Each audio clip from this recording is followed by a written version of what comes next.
Christ Triumphant, July 4th, Daily Devotional by Ellen G. White. Christ proved that we can keep the commandments. If thou be the Son of God, command that these stones be made bread. Matthew chapter 4, verse 3. If his divine nature had not been clothed with the garb of humanity, Christ could not have associated with the fallen race and have become their Redeemer. It was necessary for him to know the power of all our temptations, to pass through all the trials and afflictions that we are called to pass through, in order to be indeed a Savior.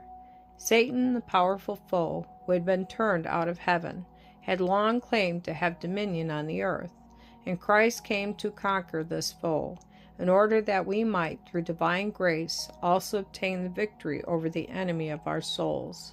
Standing at the head of humanity, Christ, by his perfect obedience, demonstrated to the universe that human beings could keep the commandments of God.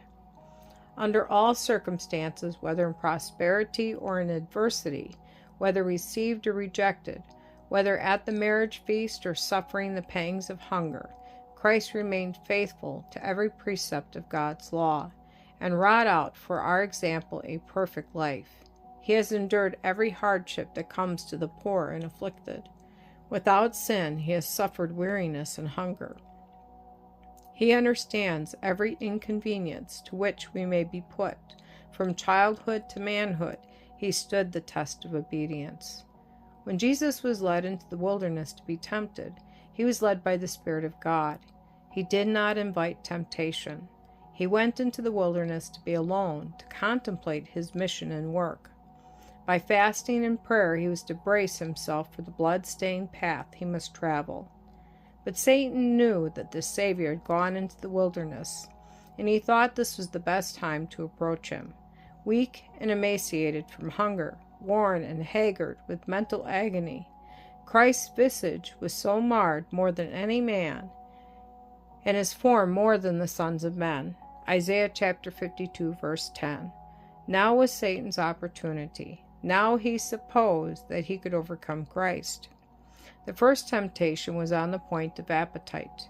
There came to the Savior, as if in answer to his prayers, one in the guise of an angel from heaven. He claimed to have a commission from God to declare that Christ's fast was at an end. The Savior was faint from hunger. He was craving for food, when Satan came suddenly upon him, pointing to the stones that strewed the desert, that had the appearance of loaves of bread. The tempter said, "If thou be the Son of God, command that these stones be made bread." Matthew chapter 4, verse 3.